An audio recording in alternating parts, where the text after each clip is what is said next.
Howdy, my name is William. And I'm Mason. And we are On Topic, A podcast where we talk about interesting things with interesting people. Today we will be discussing consumerism. Yes. This is going to be a little different than our previous ones. It's going to be a little more, I guess this would be more technical, correct? I think I forgot the and. It's fine. We can keep rolling. Usually I say, and today we will be discussing to complete the sentence. So it's one thing. You were just going but I think extra formal on this one. Yeah. Today we'll be talking about consumerism. Anyway, so yes. this will probably be more technical than philosophical, but We'll see, I think- because it always goes philosophical one way or the other. I think you're going to be downright amused by the level to which the ways that we think about this and interact with this landscape are reflective of our interests and frameworks for looking at things, because I'm not looking at it technically at all. Gotcha. Okay. Well, there's still obviously we curated this topic. We knew it'd be a good topic to talk about. So, we understood that we'd be able to both discuss it in our own ways. We chose this to talk about because we can talk about it. Yes, exactly.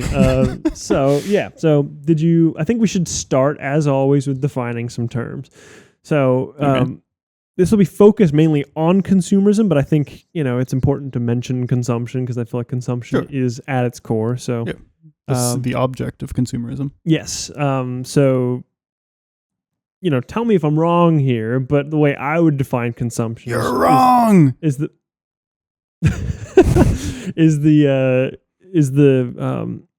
necessary or reasonable usage of services or goods. That's how I would define consumption. Necessary or reasonable. Well, I feel like unreasonable consumption is totally so most legitimate. people just keep it at necessary, but I don't think you can consume stuff unnecessarily. I think you can consume things unreasonably. Yes. Really? I do, yeah. Oh, fair enough. Yes, okay. Consuming pornography is not reasonable, I don't think. Okay, then it would just be the usage consumption of things. The consumption would just be the usage of goods or services then. I feel like it's easiest to define for me by painting it in a contrast to production. I think that there are two modes of action. There's productive action and consumptive action. Productive action being something where you're contributing, you're putting something out, you're making something, you're multiplying something. And consumption being the opposite. You're taking something. There's the internal and the external. I would paint consumptive action as external to internal, and I would paint productive action as internal to external. Gotcha. Do the two have to? I think the two have to exist in a balance with each other. For example, my wife bakes cookies, then she eats one of her cookies. That's both productive and consumptive, is it not? The whole act is both productive and consumptive, but the individual parts of making the cookies and eating the cookies, productive, consumptive. Sure, I mean, eating a cookie. Well, no, because it's still internal. You're producing something inside, and you're also partaking of that thing inside. And so it's not, per my definition, it wouldn't be consumptive because it's not coming from the external to the internal. I would view consumption as like if you go to the store and buy a cookie and eat it. It's coming from outside. You're disconnected from the production of the thing. You're disconnected from the sellers of the thing. You're just purchasing a thing from the outside, bringing it in and consuming it. No production involved for you, no connection to the production of the thing, just consumption. Well, would you say that your production is linked to the monetary or the money that you provide to the business for selling the cookie? You were productive and earned money, and then the money went to the consumption. So on an even grander scale, is that even consumption? Sure. Working is a productive action. Purchasing from the external is a consumptive action. What I mean when I say you're not connected to the production of the thing is I mean like somebody baked this cookie.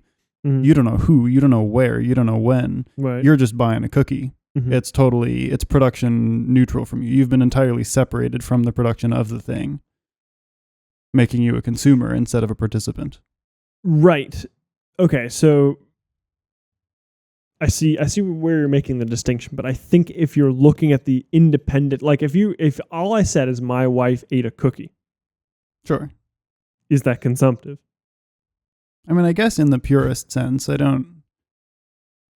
So you have to define it with the other one involved in order to properly define it. So what I'm saying is, how far do you stretch that before like the individuality of that event kind of falls apart and it's completely contingent on something else? Yeah, I'm going to maintain on the internal-external thing, although you could make a case for the internal being more of a localistic thing instead of a isolated family unit thing. Like,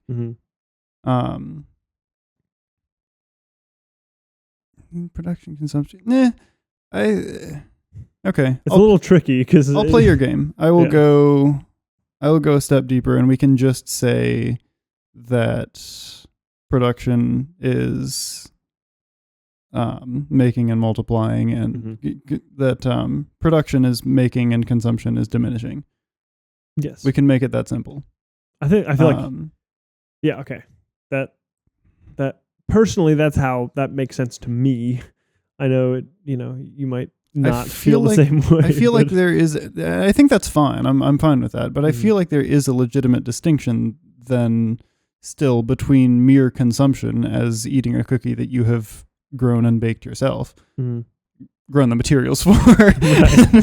Yeah. So I think it's and like consumptive action, which would be sure. Yes. Yeah. So fair enough. I think that is more of like I think it's more like for example, if I go my whole life, right, and I've had 3 glasses of wine in my entire life, am I an alcoholic? Yes. No, that's it. No.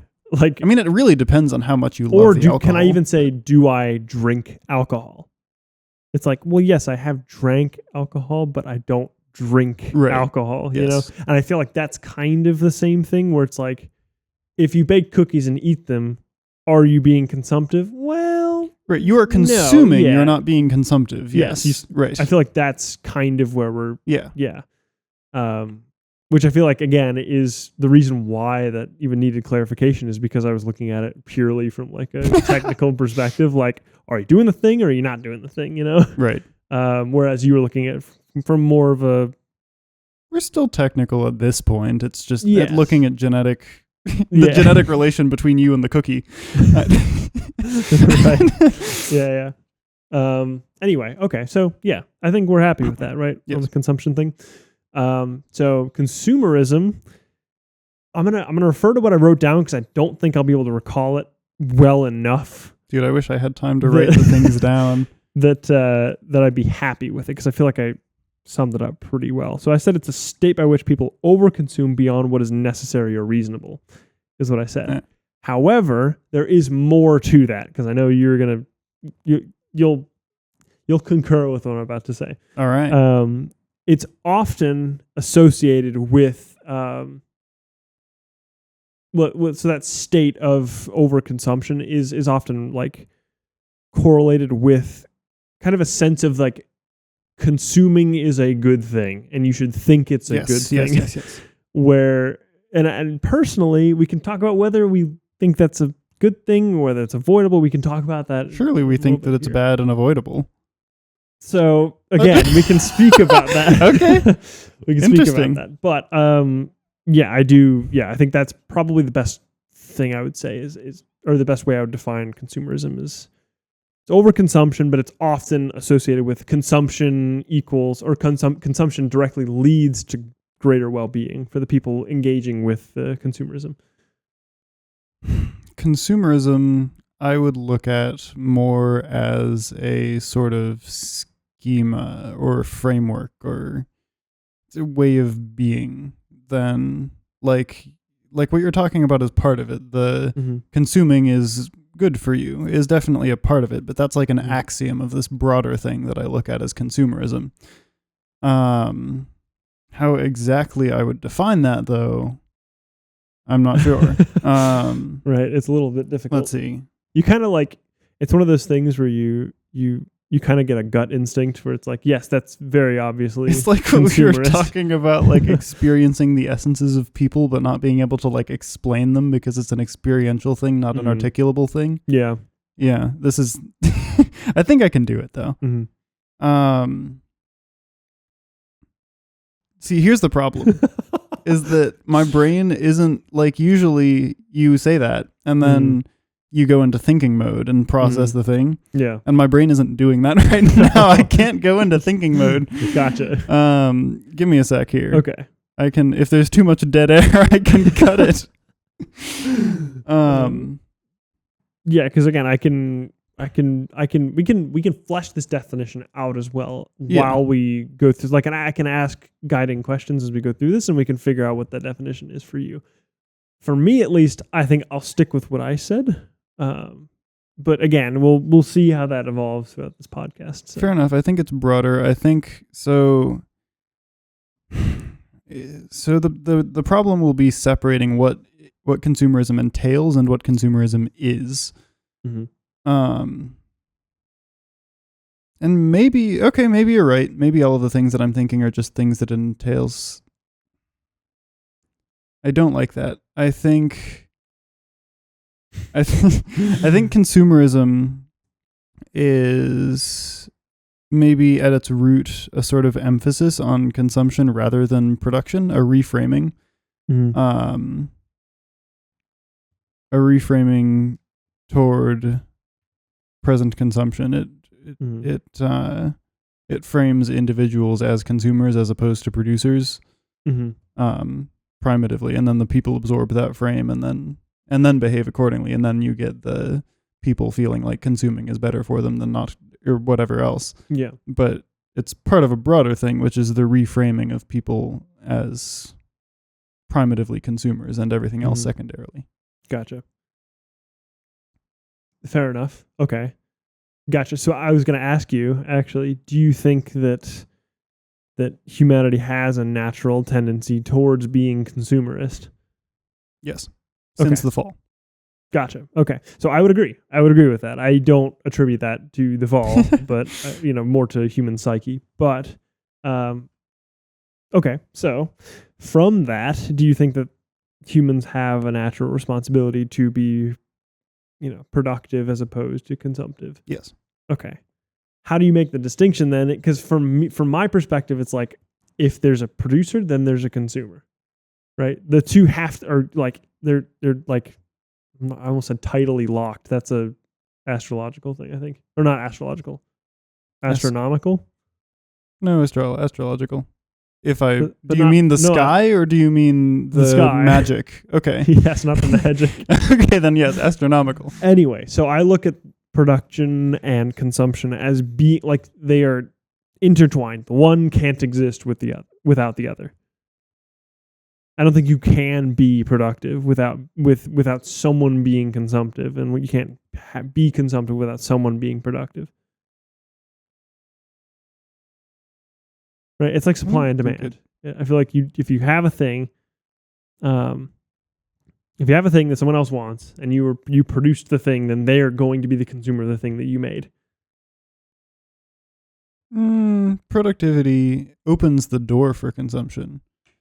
In that if you make a surplus of things, then there are things that other people can consume without having made them. It makes that an opportunity, but I don't think that it necessarily entails it. I think that you can be productive and make a surplus of things and other people cannot consume them and you're still productive even though no one else is consuming. Production doesn't necessarily entail consumption. Okay, but does consumption necessarily entail production?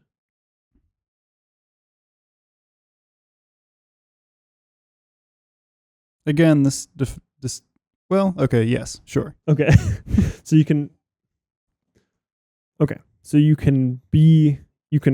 produce more than you can consume. Okay. There's a difference between production and productive, though, just like there's a difference between consumption and consumptive. Right? Okay. Being producing, you could produce at an even threshold with the amount that you're consuming, right? You could produce exactly enough food for you to eat before you produce the next batch of food. And you have produced then and consumed, but you've produced and consumed evenly, so you're neither productive nor consumptive. Yeah. Okay, I see what you're saying. Okay, well, there's the distinction that we were trying to find earlier, actually. I think I was conflating those two things together, like trying to combine the two. I was trying to separate the action from the quality. Yes. Yeah. Yeah. Which, fair enough. My brain does not like believing that you can be that you can produce more than you can consume, specifically on a grand scale. Like, I don't think that everybody could do that. It's kind of the whole thing about people. It's we'll have to figure this out, but I need to think of a scenario where that could be.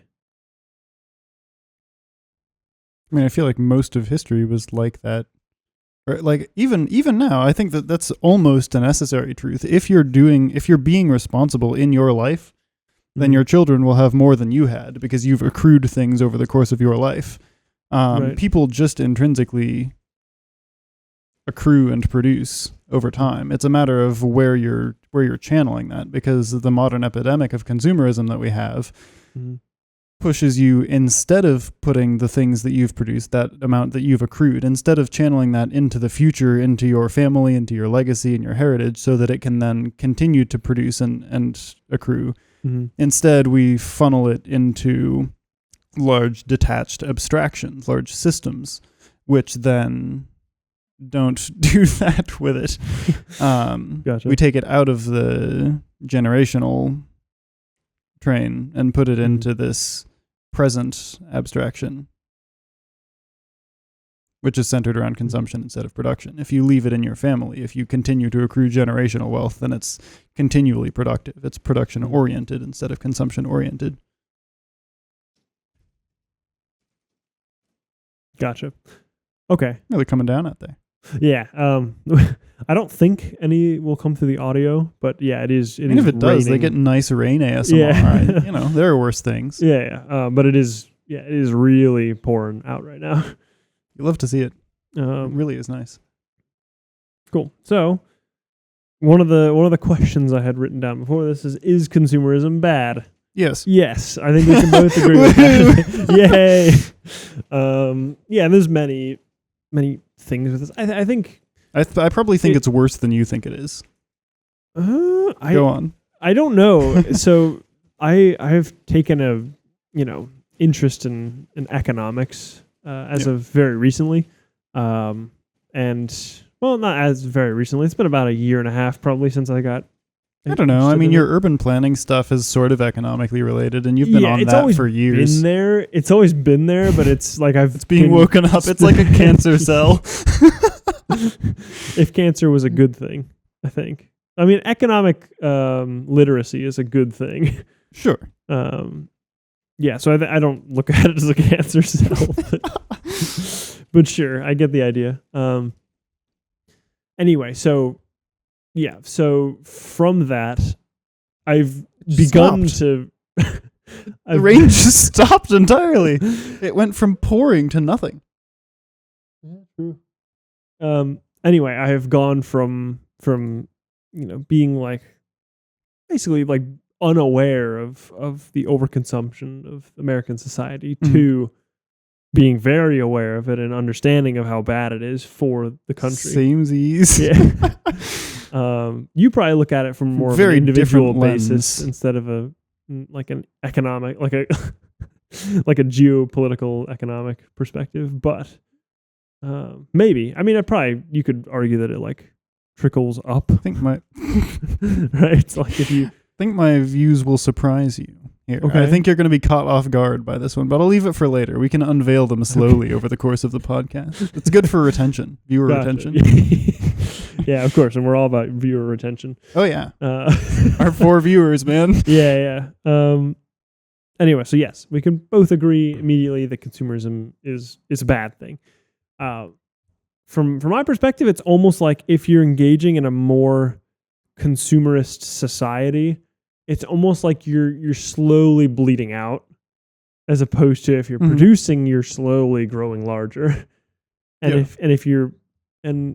consumerist nations can exist because if there is a surplus being produced by one country, you can have another country that country relies on the more consumerist country in order to actually thrive off of being more productive. Does that make sense?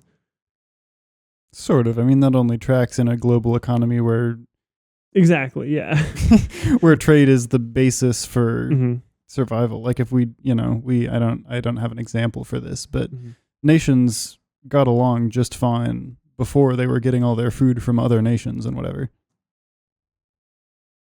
I actually would disagree with that. I don't think that's how that works. I feel like the reliance, for example, of us on Taiwan for semiconductors, for example, is like, of course we're not going to go to war with Taiwan because they have the semiconductors. They can, if we show any amount of aggression to them, because we're reliant on them, it makes us more pacifist towards them because they're so important for, our own sake. Right. Right. The same way, even though we hate, like the U.S. is super, I don't know, what's a good example? We don't, particularly like Saudi Arabia, but they have so much oil that we do have to kind of like play fake friends with them, which I feel like is better than being completely isolated. Because if we're completely isolated in that regard, we don't have any reliance on other people for our own sake. Then it makes, we're just kind of like this sitting, thriving pot of gold that can just, that is like asking to be invaded. Does that make sense? Well, this is why we have military spending. A, and B, there's a difference between, like, I'm not necessarily suggesting a state of complete isolationism or anything like that, even within the smaller domains, like the home versus community or whatever. But there's a difference between there's a difference between engaging with other people and depending on other people. I think that you can trade and reap the benefits of trade without being reliant on it. And I think that that's a better position to be on, because if you start making your economy or your pool of nourishment, like the amount of food that you have to feed your population and whatever, goods you have specifically in this example, nourishing goods. I'm talking about food and water, the things that you need to survive. If you're reliant on other people for those things or for your economy to keep functioning or whatever, then that makes you manipulable by those people. It enslaves you to them in a sense. Sure. So yeah, I think there's a distinction I would make there. And in that, the thing I was saying that would be better overall, and it's kind of where we're at right now, is yes, I might be reliant on you for wheat, right? Right. But you would also be reliant on me for, like, I don't know, fresh fruit or something like that, right?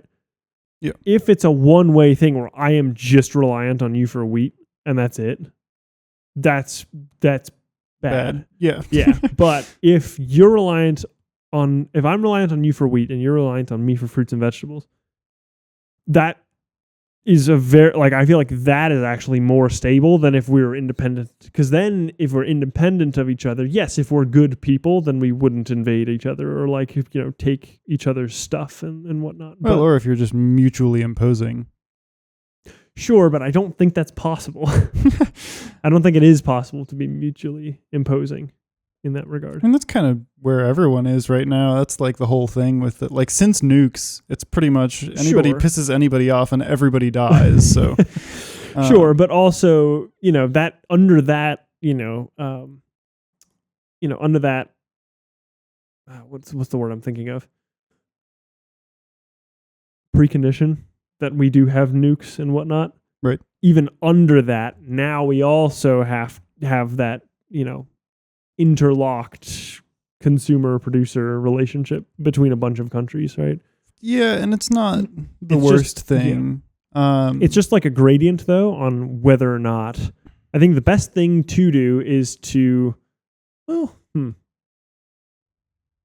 that's interesting then, because from that framework, the best thing would be for the greatest world peace would be to have every country produce just as much as it consumes. But would that actually improve quality of life? I don't think it's a reasonable utilitarian answer, and I don't think that it. But the problem is that I don't think utilitarianism improves quality of life. Like purely functionally and technically, maybe, sure. But that's not how people work or function. The way that I generally look at stuff in this domain is that scale is bad. The larger a scale you're on, the more problems you've got in terms of quality of life, not necessarily in terms of pure efficiency and utilitarian functionality, but in terms of like actual substance, quality of life, these sorts of things. I think the bigger scale you're on, the worse things are. And so if there's something that you absolutely need from another country, from someone else or whatever, then like fine, go for that. And I think that establishing a sort of interlocking trade relationship in the way that you're describing is a reasonable way to go about it. Yeah. If you need to, but I think that should be kept as close to home as possible. Everything should be kept as close to your people as possible. So if you need to trade for something, trade with people who ideologically align with you or who fall in a similar domain, a similar space with you. You should be, everything compounds outward in spheres of interaction, spheres of domains of discourse, whatever. Yeah. And I think that you should keep everything as close to the internal sphere as you can in terms of production and consumption. Right. And part of that is you vote with your wallet thing. If you're, I think it's dollar, but yes, I get it. I've always heard wallet, but whatever. Really? I've always heard vote with your dollar. I mean, I've only heard one lady say it. So. Oh, okay. Yeah, I mean, yeah, okay. But yeah, so then not only are you keeping things more localized, which keeps the emphasis more on the producer and less on the consumer, keeps the two closer together, and keeps the emphasis more on the actual, more on the individuals than it does on the abstraction, than on the broader entity. And the farther removed you are from, as a consumer, from your producer, and this is true physically and also ideologically, it just, the more you're going to view the thing as purely, the thing that you're consuming as purely a commodity and purely pleasure, you're conditioning yourself to view it as an instant, readily available. This is part of the problem with consumerism, is that under that framework, under a society that functions in a consumerist way, it's expected that everything will be readily available. It's expected that everything will be instantly available. The whole framework is, I want this thing, I will just have this thing. And that doesn't set a good schema, I don't think. Removing the producer from the consumer, bad move. Gotcha. Okay. And I think that scales into trade. So I think if you're trading with people who are vastly, vastly different from you, or who are super, super far away from you or whatever, if you don't absolutely need to, I think that's a bad move. I think that's separating the producer and the consumer in a way that shouldn't be done. Okay, fair enough. So then if that's, an ideal that you'd want to push towards, then what does like the best version of a society look like then? In that regard, is that even possible then? Because I feel like scale can you can, like, the bigger something gets, I feel like sometimes the better things you can get out of it. For example, right? I feel like, for example, like universities. Yes, you can have a bunch of independent scholars all doing their own research and stuff like that, but they'll always be more powerful as a collective because they'll have the resources to make a better thing because it is a scaled up collective. And you could maybe argue that that's because the university is attracting people of similar mindsets, like you were saying. Right. Some like academics as a, archetype, but I get what you're saying, and it sounds very idealistic. I just don't know if that's realistic and attainable. I mean, here's the way that you frame it functionally, I feel like, is everything that can be made and done within the context of the home should be made and done within the context of the home. The next step out, everything that can be made and done that you can't do in the home within the context of your immediate local community should then be done in your immediate local community. And then if there are things that your local community needs done that can't be done purely within it, then you should be branching into the next sphere out of immediately proximal local communities. You do everything that you can at the innermost sphere, and then as you start, like let's say we've got a sizable garden and we can grow a reasonable amount of fruits and vegetables. Maybe we've got some wheat going or whatever, and we can do all this plant stuff and we can do it pretty well. And so we can eat that. You can make your laundry detergent at home. You can sew dresses out of the whatever. Well, okay, we're jumping a column here because then, so let's say you've got all the crops and fields and whatever going. But you don't have space for animals. You don't have the skill set to do animals. You don't know how to do that. It's not your thing.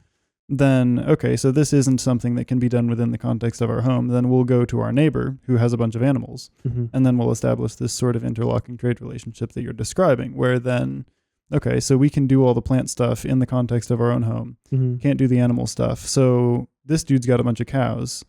Let's, but he's right here. So let's get our beef from this guy who's right here, right next to us, instead of getting our beef from 60 different cows scattered into one package. Gotcha. By a factory that sends it up into an abstraction that we then buy it from a grocery store from. And not everyone lives in this sort of realm, and that's okay. There are other things that you can offer, but I think you should offer them primitively to your family, secondarily to your immediate local sphere, and tertiarily to the broader context. And I think you should be consuming in that same framework. So whatever you have to offer it first to the home, second to the community, thirdly to the society.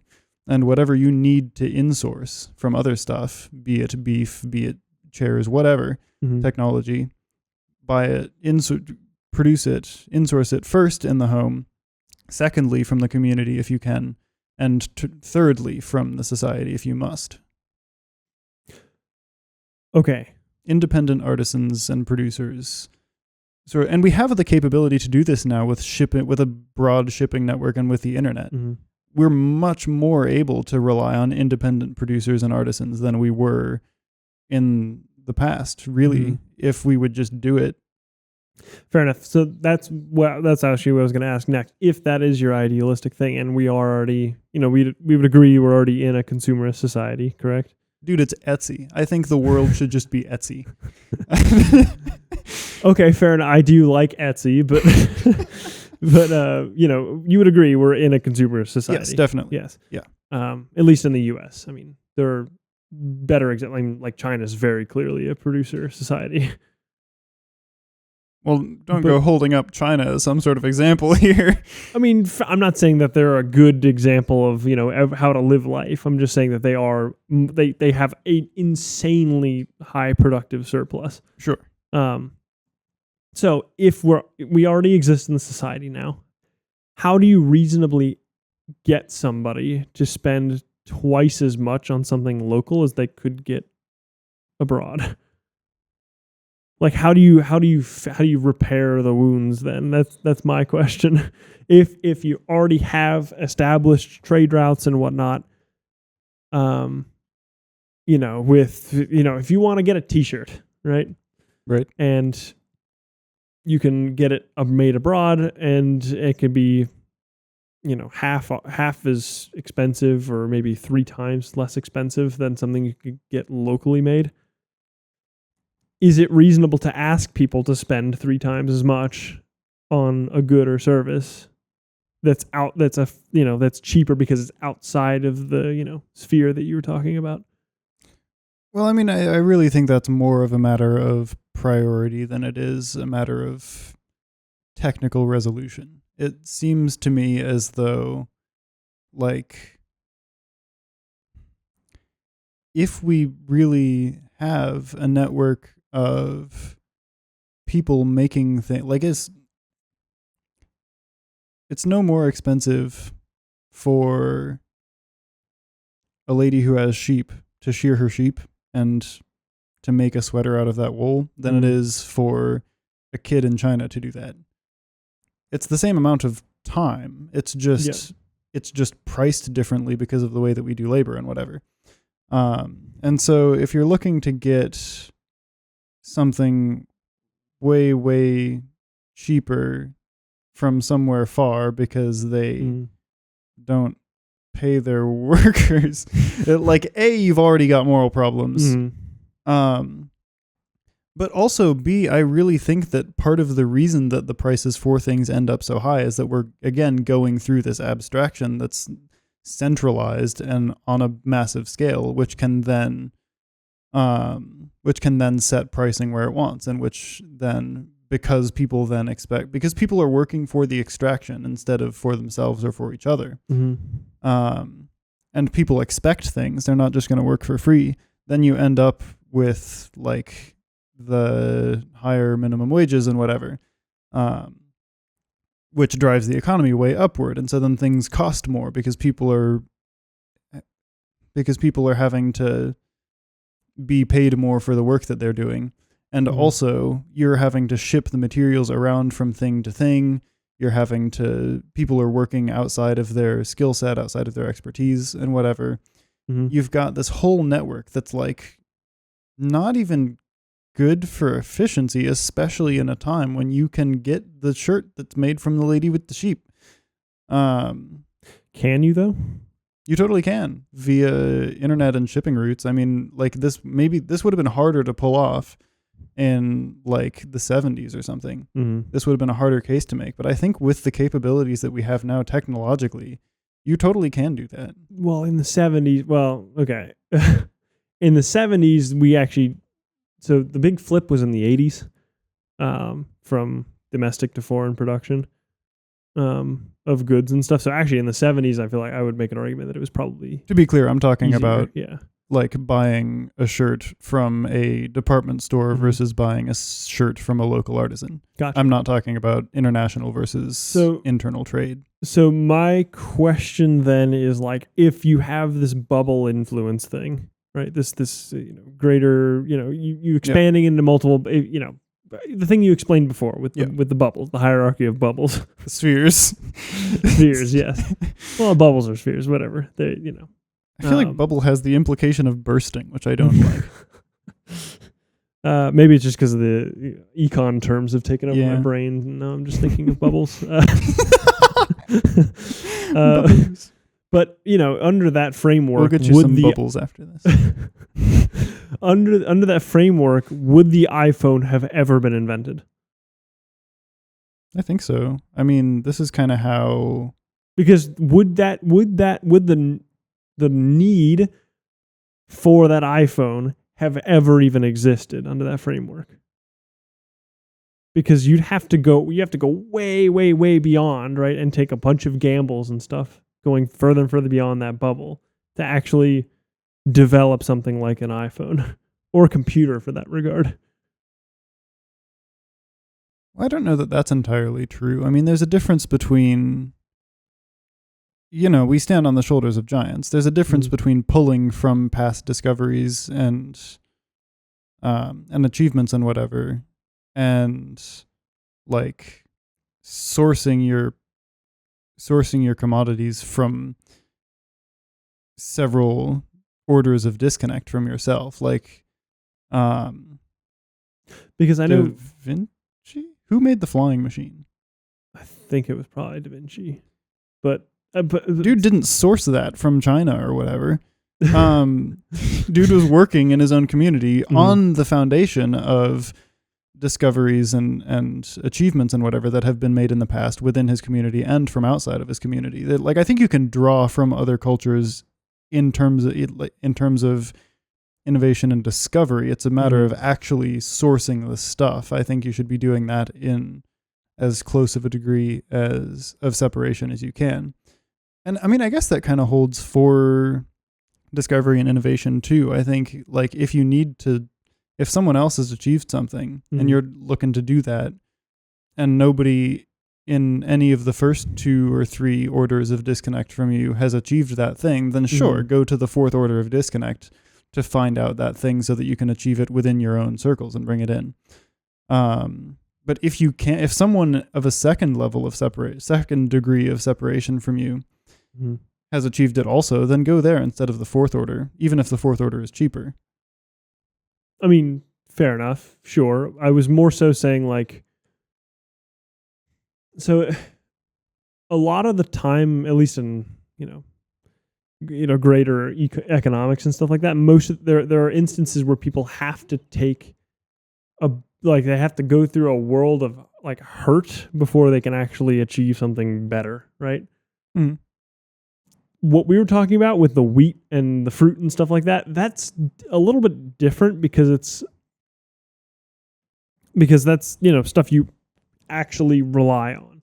If you're living just living your life, you don't need a phone, right? Until everyone has a phone, and then you can make an argument that you need a phone, right? But just as a human, you don't need a phone to live. Sure. Right? And what I'm saying is that if you're working under that framework, I just don't see it to be realistic to actually have the organization you would need in order to produce something to the degree of like a computer or an iPhone.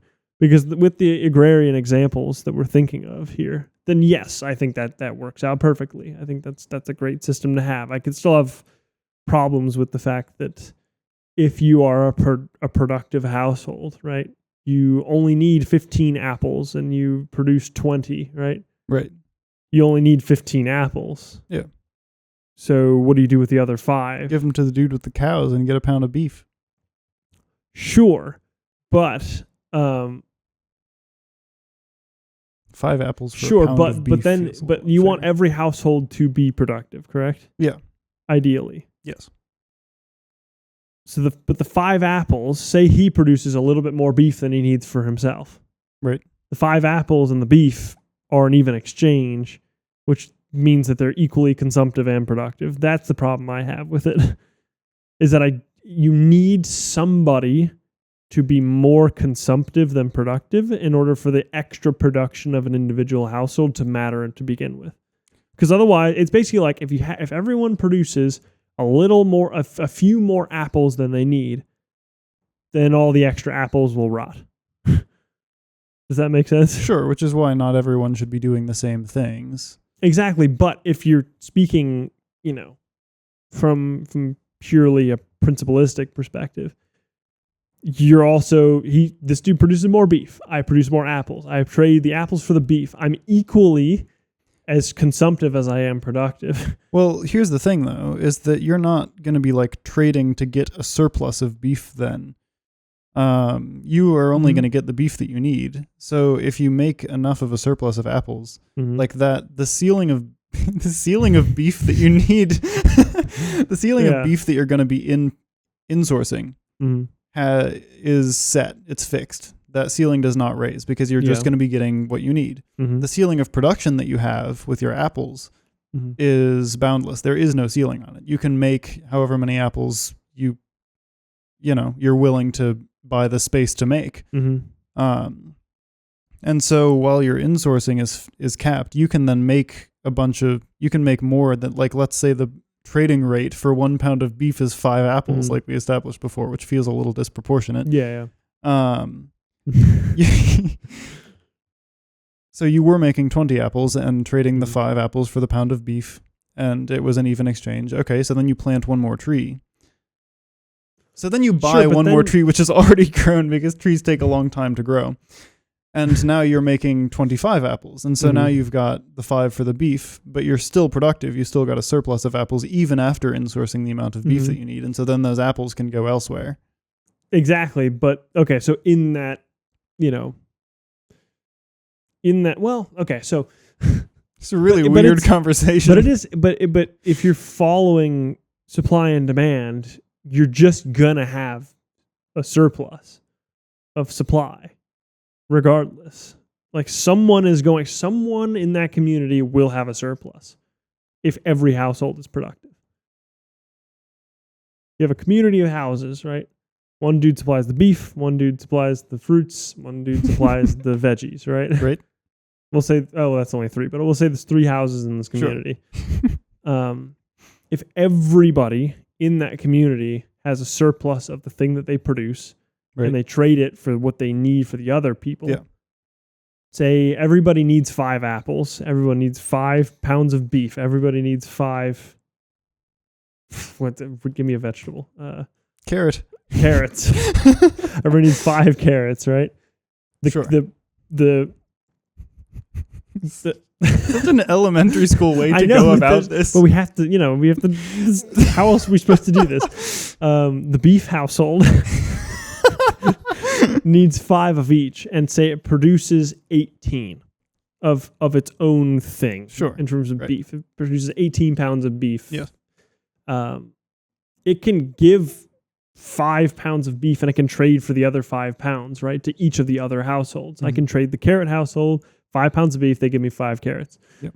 I could trade another 5 pounds of beef to the apple household, and they give me 5 apples, right? Yeah. And I keep 5 for myself, right? Now I have everything that I need at plus 3 pounds of beef. No one's going to buy the extra 3 pounds of beef. There won't be anyone. Eventually, you can keep expanding that out, and you kind of get lost in the arbitration of a community, right? But that 3 pounds of beef is just gonna be there, and no one's there. No one, if you're only buying for what you need, no one will be there to buy it. Well, the thing is that And the if community someone- can scale. If someone bought more, right? Say the carrot household wanted to buy 8 pounds of beef, then they're being consumptive and not productive because they produced 5 of their thing but bought 8 But of the other so thing. let's take the beef household, right? right? Let's take the wheat household, right? They produce. There was no wheat household in this. Oh, but- well, now there's a wheat household. okay, there's a 4th house. Someone moved in and they're selling wheat. There's going to be a lumberjack later, too. Okay. So, well, and that's part of the thing too, I guess, is that the moving in of people could actually be part of the thing. Like as the needs are met, as the needs are met in the society, then like if every household is composed of 2 people, Mm-hmm. and then each of those 2 people has like 5 kids, then you're gonna need 2 more people to carry on the work of that household. Mm-hmm. Which means you now have 3 free-floating people who can then do other things, pick up a new trade, whatever. So now you can get, we're like playing one of those civilization games that like goes through the ages. So what you're saying is, but how does the overproduction? So what You're saying the overproduction facilitates growth within a community. Right. So if you make too much wheat, then the cattle guy now has a means by which he can breed his cattle population such that it's higher, which means that you get more beef, which you can then use to feed the more children that you're having, which can then be put into energy for things like lumberjacking and whatever. Mm-hmm. It's probably a better term for Jacking lumber. Anyway. Right. Yeah. And so then you can expand the literal physical bounds of your community and whatever. Like people just goods just compound. We just make stuff. We're naturally productive if we're in a local environment. We only become consumptive when we're in a highly scaled environment, when we're under the abstraction. Because then we lose connection from the production. We get this mental schema of the only reason we're doing work is so that we can have stuff. It's not for intergenerational flourishing. It's not to help the people around us. It's so that we can have enough money to have stuff. So we can get Netflix. So we can get a cool car. And now we're being conditioned not even to own things, right? So that we can pay Netflix monthly to stream their content. So that we can lease a car that we then have to pay for and don't own. Yeah. So that we can take out a mortgage on a house, whatever. All these things. So we're being farther and farther removed from the actual value and fulfillment of doing a thing. It's becoming the reward structure is set more and more deeply on purely the consumption side and not on the producing side. So where once production was seen as an end, I don't want to say that. That gets into dicier territory also. Okay, I'm just going to stop there. Okay. Okay, so fair enough. So in a closed system that does not grow, you get what I see, though. You get what I mean in that regard. Sure. Like household trading stuff, the overproduction, or not overproduction, the surplus just does not go anywhere. It's completely useless to have a surplus in a closed system. You're saying that the surplus of goods or services, whatever, that each household produces in the scenario is good because it promotes and facilitates growth in that area, which is a good thing. Right. Okay. How far can you push that, though? Is growth always a good thing in that regard? I think so. Gotcha. So we have limited resources, correct? I mean, it depends on the resources that you're looking at. If there's one thing that people are really good at, it's finding and making resources for one thing, multiplying resources. Thing number two is that this whole system was set up in a self-sustaining sense. Yeah. Right. So like crops just replenish themselves. And the nutrients from the expulsion of utilized crops then feeds the soil so that there can be more crops. This is a fine loop. This is a productive feedback loop. So you get everything that it needs there, and a surplus will naturally come out. Water is a little bit less like that, but again, people are good at figuring this stuff out. We're starting to learn to do desalination. It's really expensive, but yes. Right, but we're getting better at it, and we'll keep getting better at it. And whatever. And we're getting better at recycling water and stuff. Like the limited resources thing, again, I feel like is an issue of priority more so than it is an issue of technical ability. I feel like we only feel like we have a limited pool of resources because everyone is over-consuming and underproducing. So, but my question then would be, so again, with completely, I don't know if I want to say natural, because that's going to get into linguistic weeds very quickly. But yeah, so for example, an iPhone. Right. After my iPhone's battery dies. Right. I suppose the problem would be that we don't really do anything with it once it's completely used and done. Like there's just no use of it. If I eat wheat, I eat some wheat product, like a loaf of bread or something, right? Then yes, that is resources from the earth going into me, coming out of me, going back to the earth. Yes. Right? That's fine. But unless someone wants to completely deconstruct my iPhone every time, or an iPhone every time someone upgrades their phone or something like that. Right. Is that realistic or reasonable to ask someone to do that? Well, I mean, again, people are good at figuring this stuff out. I don't know if you want to make the argument that phones are a need or not. You kind of can, and I don't know. How do you feel about people shooting waste into space? Neutral. Anyway, sorry, continue. I mean, I guess it seems like a bad idea. I feel like they'll shoot out a bunch of stuff that they think is unusable, and then the next day they'll like figure out a way to use it for something, and then it'll be like, man, I wish I had all that stuff, because like I think that our ecosystem is naturally regenerative, but again, that's in a closed system. If you're having that level of entropy where you're seeping out resources from this closed system, that's gonna be problematic. Then then it's not. Yeah. So I'm gonna say bad. Okay. But that's based on very little. Fair enough. Yeah. So I would say that the waste of having phones is specifically a product of consumerism in the US, is what I would say. Like having to, how do I word this? This is very tricky to word. Yeah, so having it kind of is like a one-time use thing.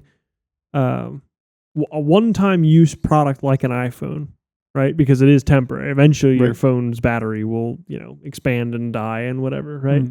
You'll have to upgrade at some point.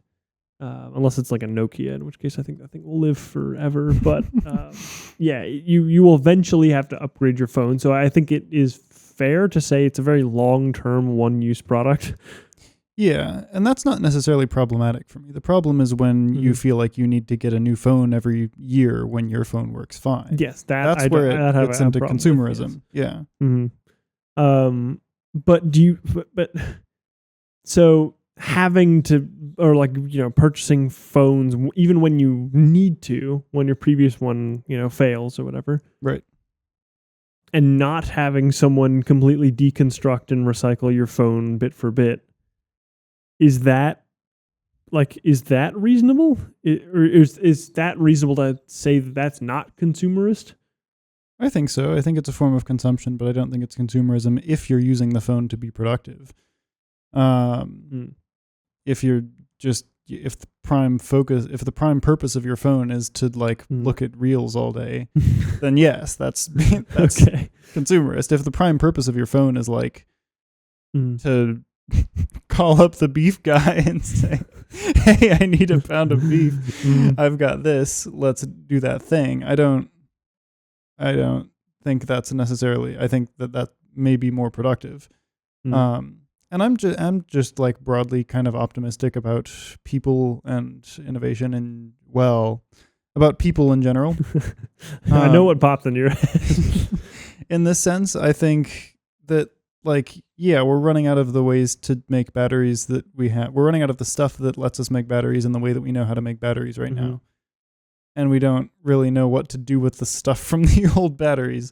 Talking about lithium ion? Yeah. Probably. But I think we'll figure both of those things out in time. I think we'll figure out ways to power things that aren't dependent on the material that we need to do the batteries right now. I mean, that even happened going to batteries from oil and whatever, which we're in the process of. Yeah. I think we'll figure that out. And I think we'll figure out something to do with the old batteries too. People get resourceful when we need to, man. We're good at that. Gotcha. My one concern with that would be my one concern would be that things get so turbulent with consumerism that we dig ourselves into too deep of a hole to actually get out of. I know you'd say no hole is deep enough.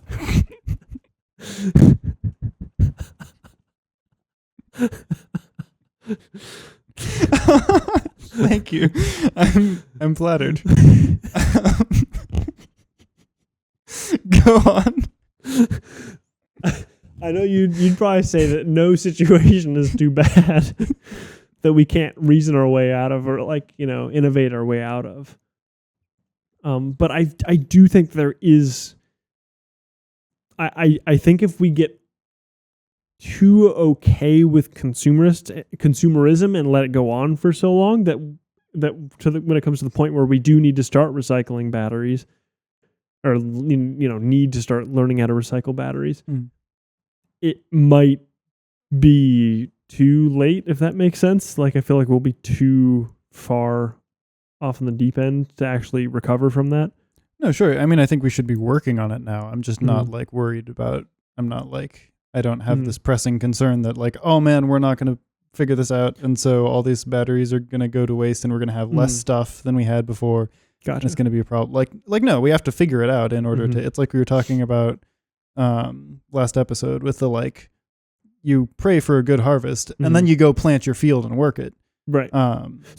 But again, that goes into one thing I was saying is you need to be kind of blindly productive in that regard as well. In that, for example, there's a lot going into cancer research right now, right? We haven't figured out how to prevent or cure cancer, right? Well, we've kind of figured out some stuff on preventative measures for cancer. I think this is partially a problem of the the point of problem that we're looking at. We're like, okay, people have cancer now. How can we make them not have cancer? Whereas it's really like, okay, so why are they getting cancer now?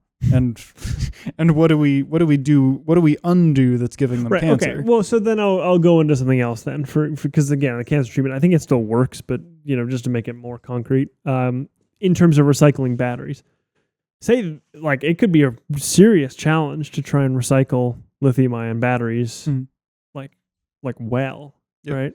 And so, in that scenario where you need to start like preemptively doing research into how to recycle batteries, you are going to be putting a lot of energy into something that isn't actually like you'd argue that like academically it's productive, because you're actively doing research, but in terms of like your deliverables in that, you might not really come up with much for a long time. Well, and that's where some of the surplus goes, right? Is that having a surplus of immediate necessities then allows you to make long-term investments. If you've got more than enough food and water and whatever else you're producing, lumber and stuff, then you can afford to then invest these things in someone who's doing scientific innovation and someone who's making art, whatever. I don't think that these things that don't cater to immediate needs are bad, and I do think that it's okay to feed them with your surplus of things. It's just that I think that should be kept as local as possible. Gotcha. Okay, fair enough. I do think that kind of, if drawn to an extent, is not sustainable, but from this perspective, I do get what you're saying. I think I think that's reasonable. Oh man, hold on. That was a perfect segue into something, but I forgot what it was. Okay. So give me 1 second.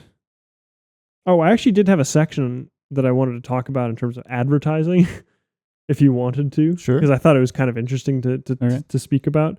And I feel like it kind of, So in terms of, societal consumerism, advertising is very, very important, correct? Like the whole act of advertising, I feel like is kind of vital to continuing this consumerist society, I disagree. I think that the advertising does play a role, but it's an amplifier. I don't think the advertising itself can instigate, and I don't think that the advertising itself is enough to sustain, if nothing else, because it's entirely reliant on the reception of the consumers. You can choose to not view the advertising. You can choose to not participate or accept into. You can choose to not internalize the advertising. You can choose to not put yourself in that space and whatever. You can choose to not comply with the messaging of the advertising. And so if you already have a consumer base that is functioning in a consumerist way, then the advertising will amplify that. But I don't think it's enough to start it, and I don't think it's enough to sustain it. It just amplifies.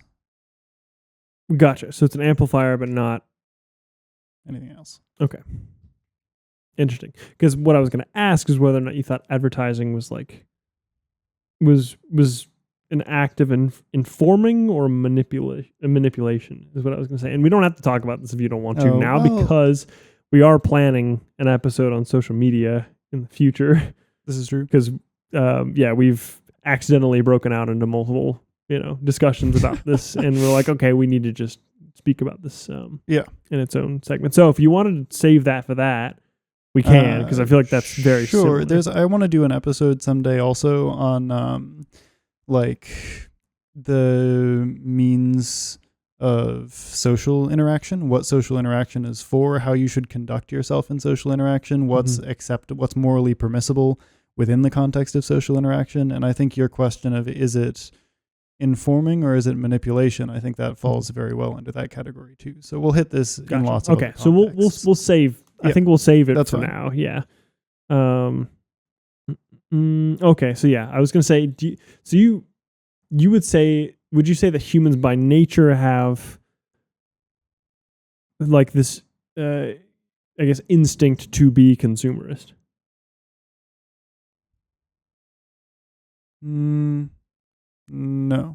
Well, it's Because I complicated. would say yes, but I you're not think- always in a situation to do so. I think people don't. I think civilizations do.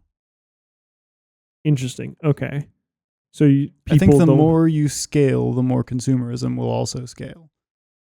but is that degree, like, is that, yeah, so I would say that your capacity to be consumerist would scale with the society. I think also the desire, because again, the scale separates the production and the consumption in a way that it isn't at a lower scale. And I think at a lower scale, then you get the fulfillment of having produced and consumed. You get that attachment. When they're detached, then you end up becoming more oriented toward consumption. Fair enough, but that spark, that initial instinct, is that still in there? Do you think that's in there by nature for every human, or do you think that is cultivated through a society? I think it's a learned consequence of scale. Gotcha. So, on the lowest order of scale, can you still be consumerist? Probably. Or is there no lowest order of scale besides you as an individual?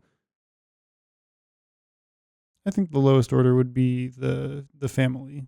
The lowest order would be you and your wife, because again, two parts of a whole. I think you on your own is like 0.5.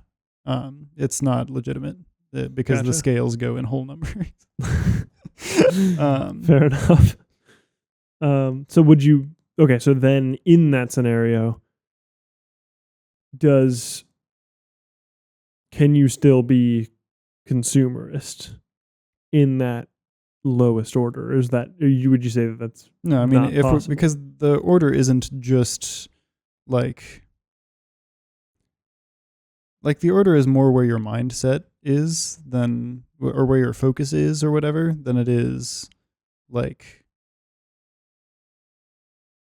I don't know how exactly to explain the contrast to this for some reason, but so it's like Adam and Eve. Say it's just one house, right. In this case, family. then no, I don't think you have even the capacity to be consumerist. I don't think you would. I don't think you physically really could. A, you would die, and B, I don't think you would really want to, because you would have that reciprocal relationship between consuming and producing. That reward structure would be set on producing, the value, the fulfillment, all of those things. I think you would just see the value in producing and not be driven to stop. Gotcha. So fair enough. If we're looking at it as the household as a unit being productive or consumptive, or overproductive or overconsumptive, I think I would agree. I don't really like to look at the household as like an independent unit, if that makes sense. I'm much more individualistic in that regard. But yeah, if you're considering the household as being the unit, in which case we are, discussing its, whether or not it has consumptive behavior. I think I would agree with what you said. So what's your lowest scale? Individual. You as a person, in which case it's also impossible. Yeah, so I think it just depends on what you're it basically it's how you're defining the bodies of interaction. In which case, for you, it's the household as being the unit in question. Yeah. And for me, it'd be the individual being the unit in question. I think viewing the individual as the unit of discussion, though, is a product of consumerism. How so? In any structure besides a structure in which we are living under an abstraction that takes care of all our immediate needs and scales for us, shifting our focus from long-term generational prosperity to present personal satiation. In any system besides that, the family isn't optional, isn't luxury, it's necessary. The family, is it like there's more work to do just to sustain yourself than you can do on your own because people have limited capacities and proclivities and capabilities. Especially in harsher environments, such as one that you would be in a system that wasn't a giant safety net in the way that the abstraction is. And two, because if you're not getting, like, I feel like the only reason that we can focus on purely the individual and not the household is that we've gotten to this point through consumerism where you can frame the highest aim of life as being the gratification that comes through consumption.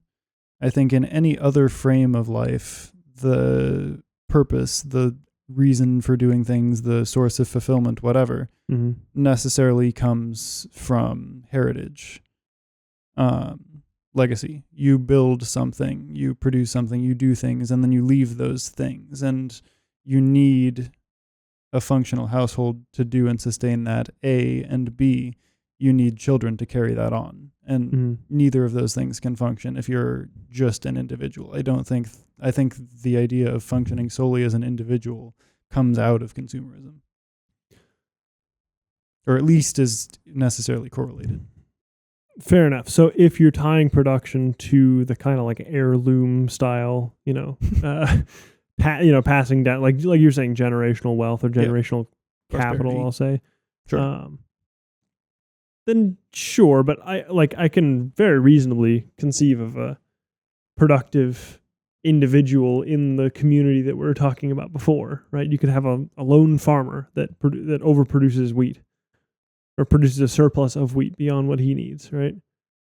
And he can act as an individual and be either productive or consumptive, and you can very well choose to be productive. Now, on a scale of time, that might not last. So you might say, like, because if you're making a judgment call on whether or not a unit is productive, you have to have a time scale in that regard. You have to, right? Because if I was just born and I've just taken my first breath of air, I am objectively being kind of consumptive, right? I haven't really done much, right? But if you look at my entire life, then you can make a more accurate judgment call on whether or not I've actually been productive, capital P productive, like, have I truly been a productive person throughout my life? So it depends on what time scale you're judging it on. In terms of you'd say, oh, it's the legacy that carries on throughout your family or whatever. So that's a massive time scale, right? But if I'm just talking about the time scale of an individual person's life, I still think it's very plausible to say that you can live a productive life as being the lowest tier of that hierarchy as being an individual. Does that make sense? It's kind of difficult. But, sort of. It feels like a different discussion, though, because when you were asking what my lowest unit was, it was like on its own, separate from all other things. Like, you just have a house. And in that case, I think it has to be the family. I don't think an individual can be productive. I don't think an individual can functionally be productive if he's entirely alone. Like, if you have just one house and it's just one dude, like, no matter what surplus you build, it's just going to rot after you die and nothing has been produced. Right. Okay. Yeah. Well, okay. So, yeah, I think I see where the problem was. In a community that already has, households that will facilitate growth, I think that's possible. Yes, of course, if it was a lone person in a lone world with a house, then yes, of course. Yeah, because he would be able to, you wouldn't be able to grow unless he's some alien that doesn't need, the opposite sex. Or he's like one of those frogs that change sexes based off of the demand of, anyway. Yeah, so in that scenario, yes, yeah. I think you would need at least 2 people then. Yeah, the lowest independent unit of production Mhm. is the household. Sure, yes. I would agree with that. But in a you can still have a community of, say, family households, and then have a household with just one person in it, an individual in that community that can still promote the growth of the community in its entirety, because he is producing the surplus. As long as there's one person in that community that does have a capacity for growth in that regard, a partner, Right. then they can still directly contribute to the growth by just being more productive. So I still think it just depends on you might say that their capacity to be productive is contingent on there being a household, and thus a household is the lowest like you said, the lowest independent order. Right.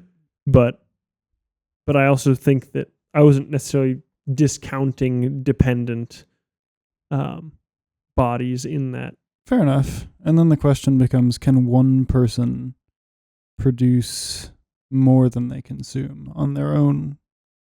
I suppose the answer would have to be yes, because Adam was doing work and tending the garden before Eve. So, fair enough. Yeah, and I would agree with that. I mean, one dude, not with the Adam and Eve thing, but yeah, I can very easily conceive of a person who grows more strawberries than he needs, Or sure, even but there are deficits in other things. You don't have to be a sole producer of one crop, so you can have a farm that just produces enough food for you as an individual. Right. Yeah, and a little bit extra. So why do you think that it's so bad? Why? Consumerism? Yes. You meant what? Yes. Yes. So just from an economic perspective, like I said earlier, it seems to me as if consumerism is purely temporary. You cannot remain consumerist. You'll slowly bleed out, right? This is what inflation is actually.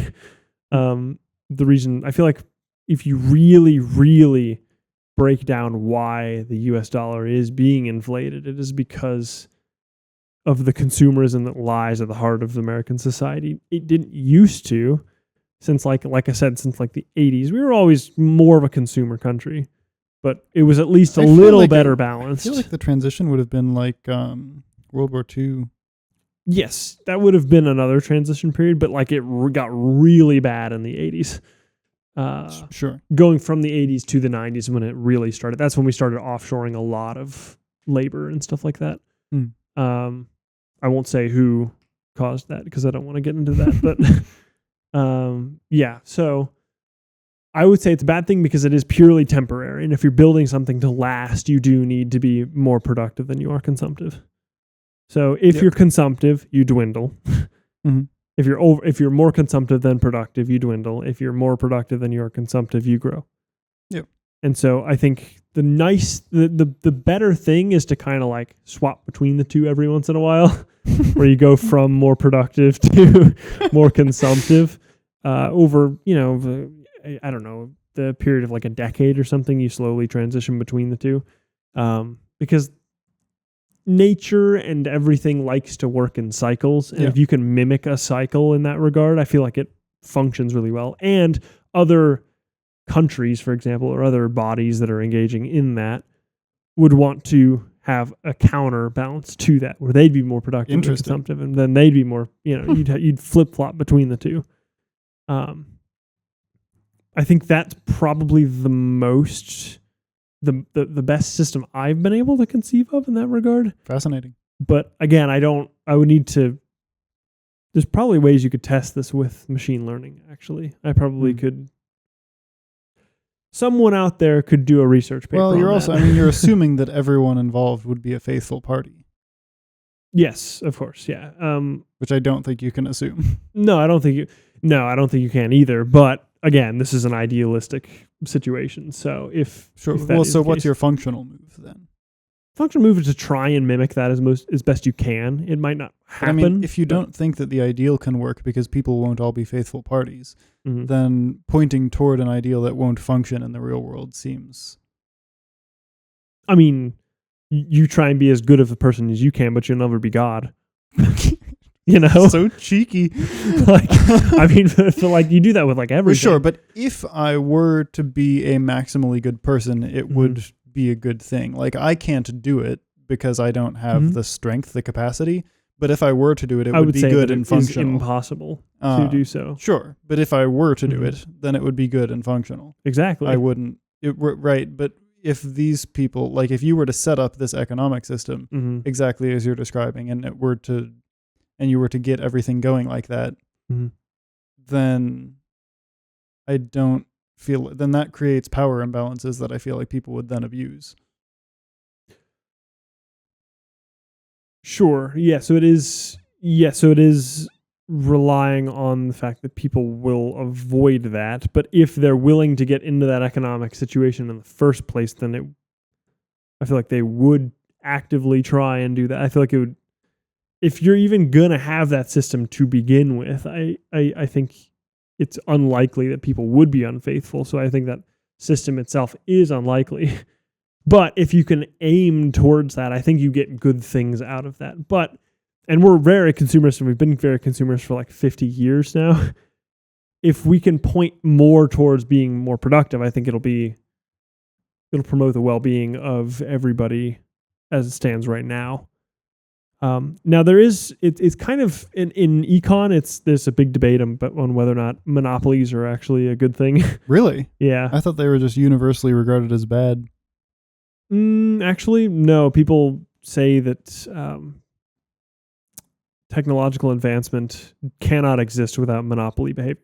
Interesting. Which I actually kind of agree with, which is strange but because if you have a perfect system where your supply is perfectly equal to your demand, you don't have the resources required to actually invest in things that would be, furthering technology or whatever. It would be just a perfect balance, and you'd be that's all you'd be, is you'd be right there, and nothing would distinguish any company from another company. It's very robotic, and it just does not facilitate technological growth. I've been convinced of that. I've been reading I've been reading 0 to 1, which is a book that I really don't like the author, but he does raise some good points. Who wrote it? It's Peter Thiel is the person who wrote it. Who that is. Big tech guy, made PayPal with Elon Musk. Oh, I have heard about this. Yeah, he's like a supervillain, but anyway, but he actually does have very good points in that book, and I find it interesting to read about it.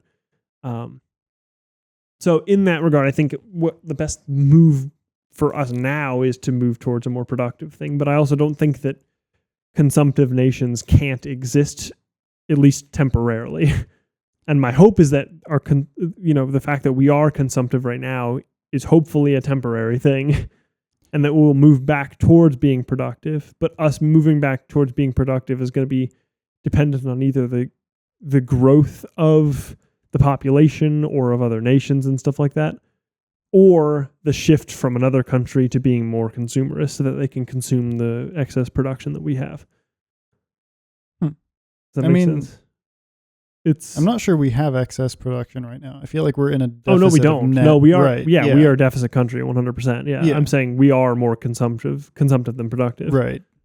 Now, you can exist, but only temporarily. You're right. And I do think we can pull out of that. And I think the way that we pull out of that is probably different from the way that you think that we pull out of that.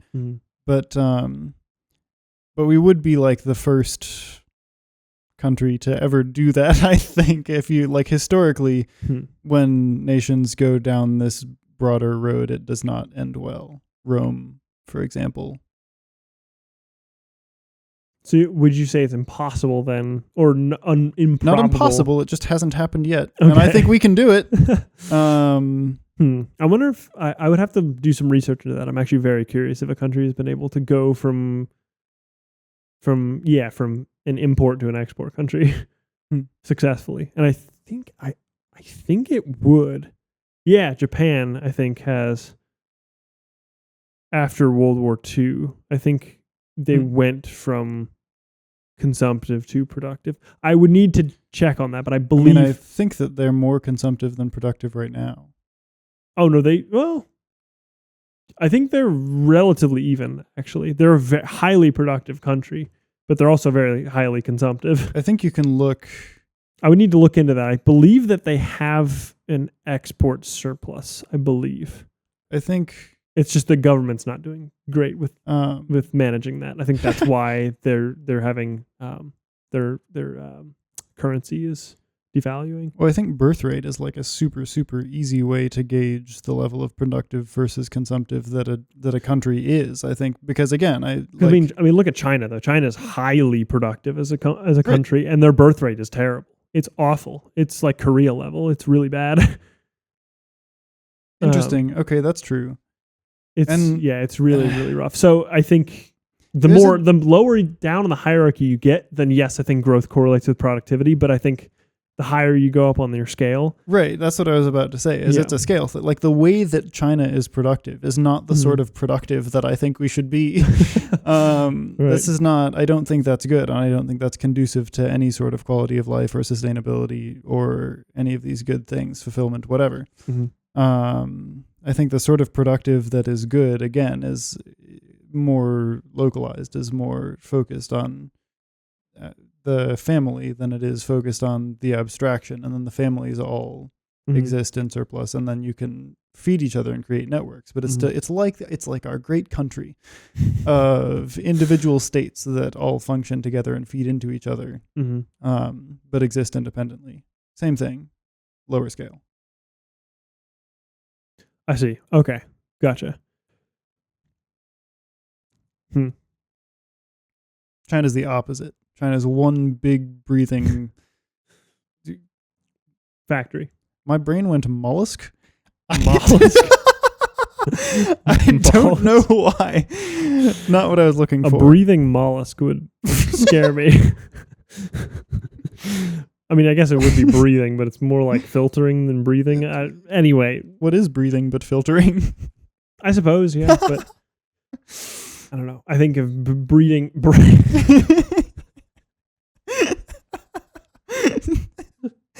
Anyway. Yeah, anyway, so well, from that perspective of what I just mentioned, does it make sense why now I would believe that consumption, being an overconsumptive country, would lead? It's kind of like a bleeding out effect. Like you're slowly just bleeding out. I think that's absolutely true. Like definitionally, I think that's true. But in terms of population growth, I don't think there is. Well, so here's why.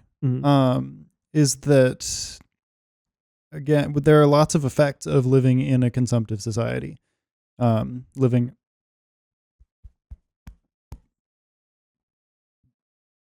excuse me.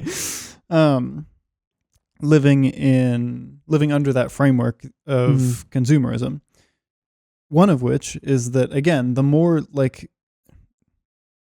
something scales, the more its concern is going to be centered around its own survival and thriving than it is around the survival and thriving of its constituents.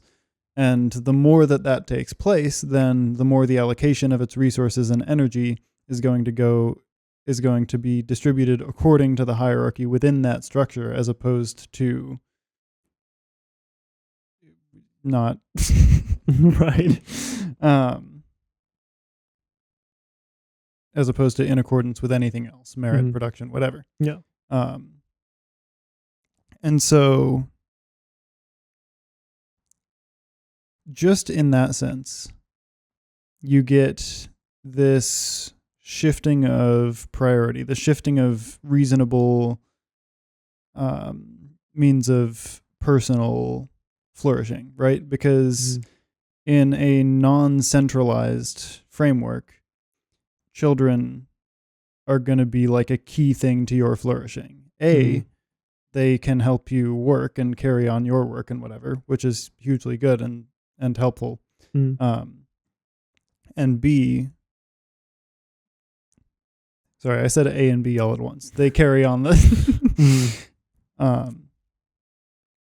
right, but in a centralized society, under the framework that we were just talking about, then the best thing for you, because the distribution is done in accordance with the hierarchy of the system, is that then the most reasonable survival tactic for you is to try to climb in the hierarchy of that system. And because consumerist frameworks are necessarily proximally oriented, because of the nature of consumption versus production, you're looking at what's immediately effective, what's immediately efficient, what's immediately, it's not future oriented. It needs to, hold on. In a consumerist framework, you need to be able to pivot in case an investment is going poorly, in case something isn't working. You need to be able to be running the highest revenue immediately with whatever option is there, so that you can, and then you have to be able to pivot off of it if something else is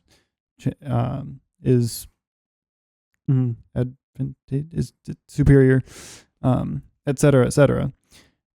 And so all of these things point directly away from children, right? Children are a long-term investment that does not begin to return for a very long time.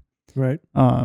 They necessitate, like you can't pivot. You're fixed. It's a fixed investment. And it also necessitates responsibility and effort specifically to another person, to the household and whatever, instead of to the hierarchy that you need to climb in order to be maximally safe in a survival sense. And so consumerism, because of the scale, and because of its nature, necessarily directly points people away from child rearing.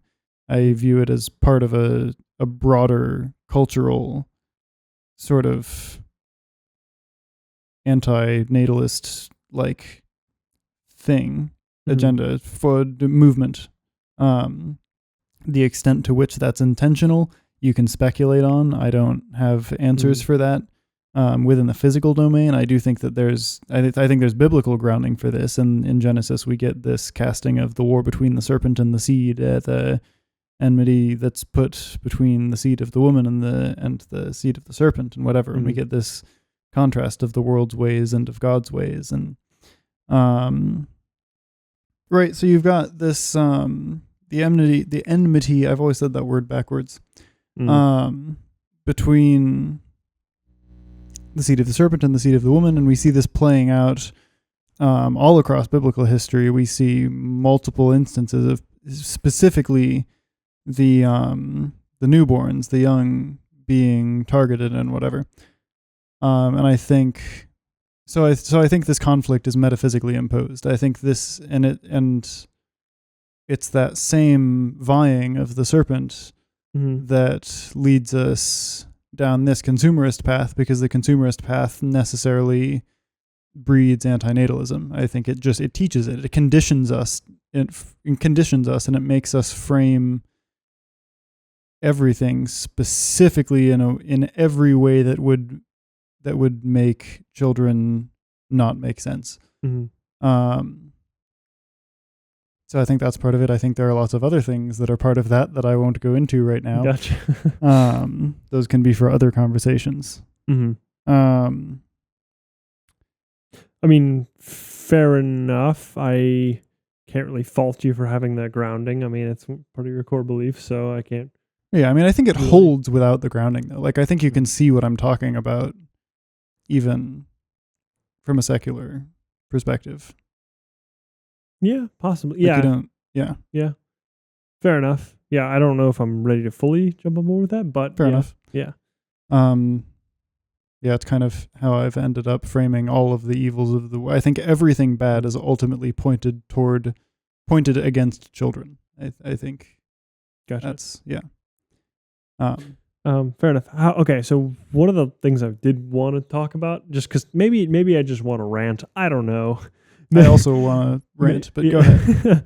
maybe it is just one of those things that I have a personal gripe with that I just wanted to talk about. But I really despise planned obsolescence. I think it's kind of a fault. What is that? Basically, products that are designed to fail. You make something with Oh yeah. Yeah, that are specifically made so that you will come back and buy again. Right. I find that to be truly terrible. I don't know how people can justify that. I mean, it makes sense to do in a consumerist framework. The Mhm. problem is that the consumers are operating in a consumerist framework because we've been conditioned and reframed everything that way. Do you think that consumerism is the way you're framing consumerism? Do you think you can make a reasonable correlation with capitalism? No. Really? Okay. Where's the distinction then? Again, it's largely about scale. The same things that lead us to prioritize immediacy and the individual and comfort and all those things are products of scale.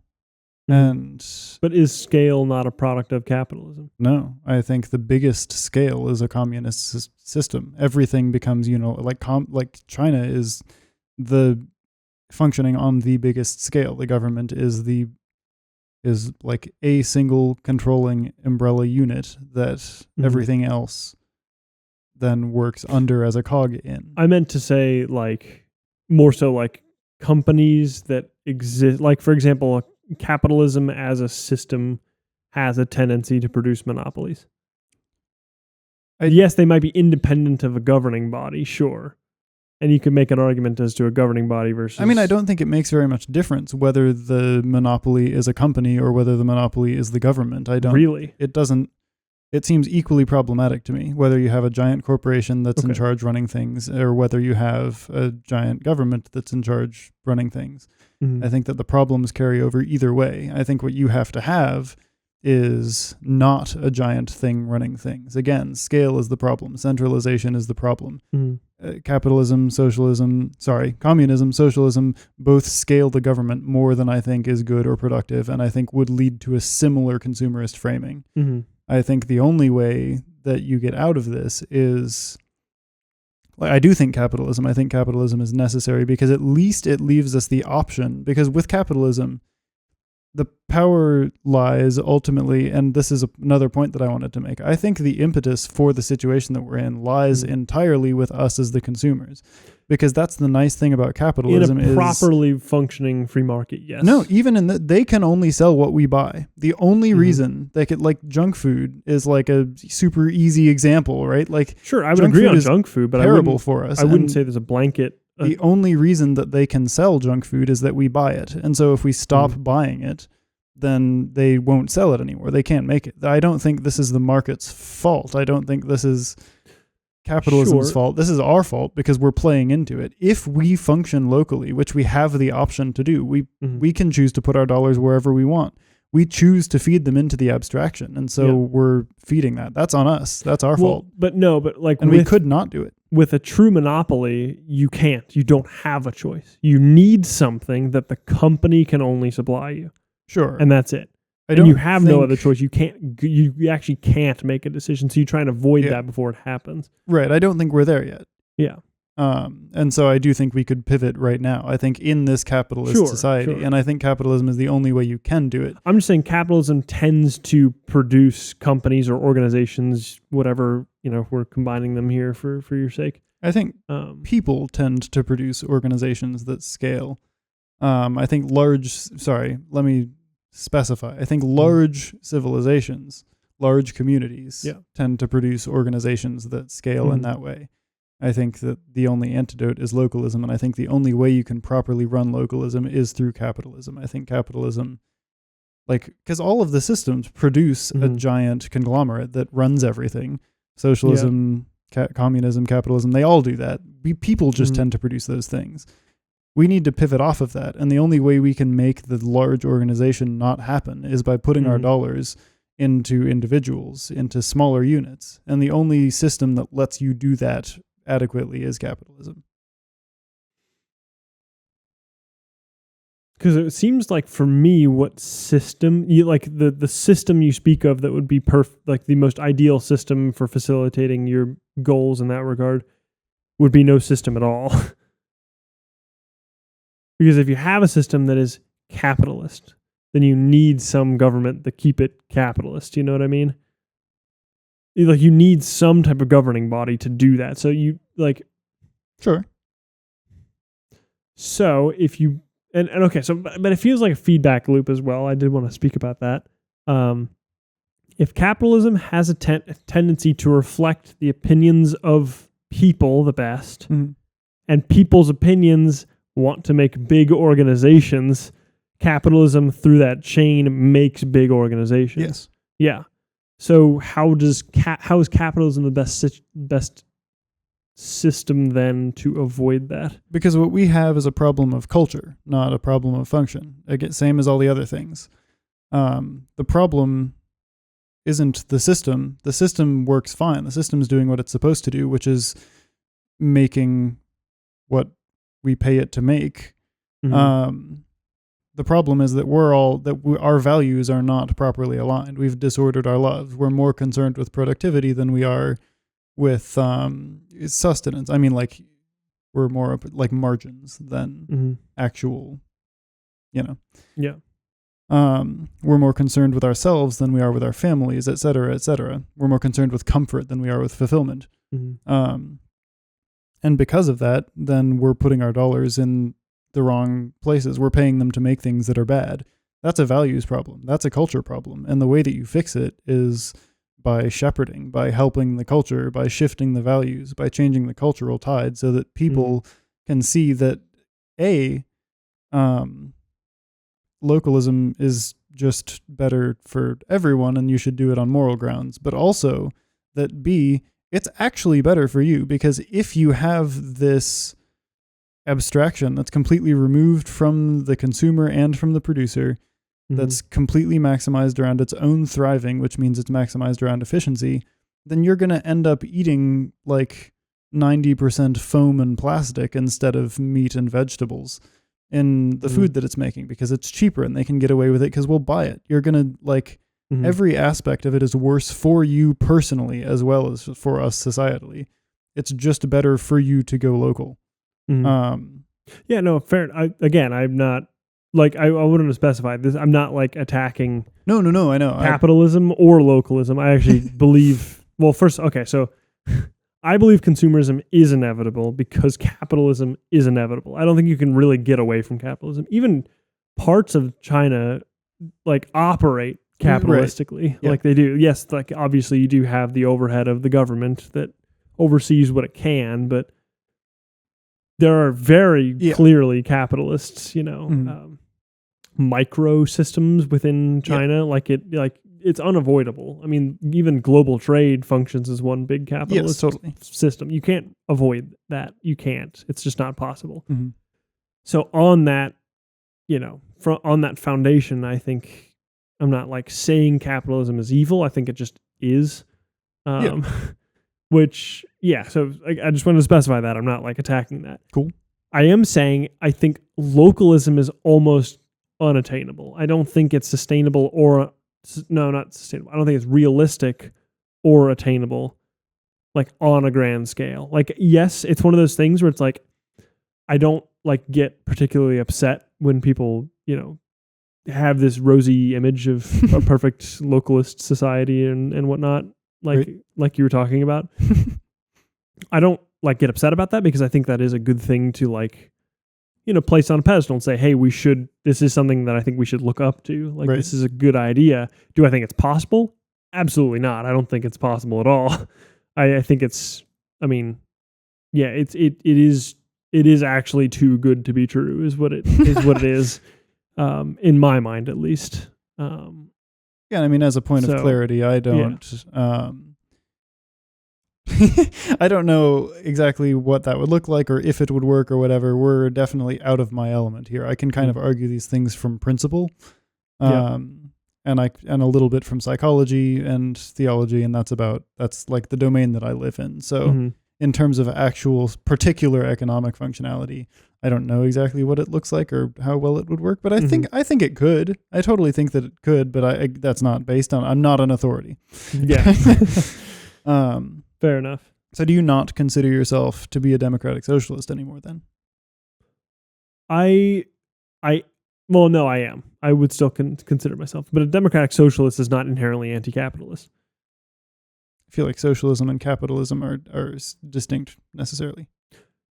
People like to make blanket terms where like this society has to be either socialist or capitalist. And I'm like, well, you can have a fundamentally capitalist society with social safety nets. Sure. I mean, we do. Socialist, but I would say I'm not like, it doesn't mean I'm anti-capitalist. It just means that I idealize democratic socialism, in that I think that there are good things that you can get out of that, out of implementing certain micro system like China, right? Like China is the complete inverse of that, where they are like their government functions like a communist government, but it's not a communist nation, because communism has never actually really existed, because you can't have that level of unilateral control over everything. Like, there's never been a socialist leader that makes the same amount as a farmer in the nation, right?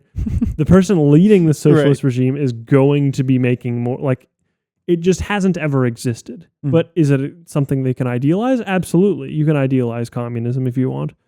And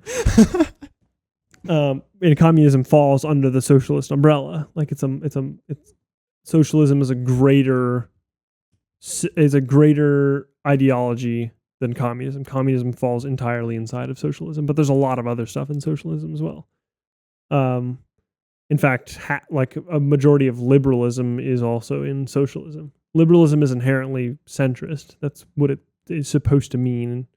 It doesn't really mean that in American politics per se, because we're so far to the right just in general.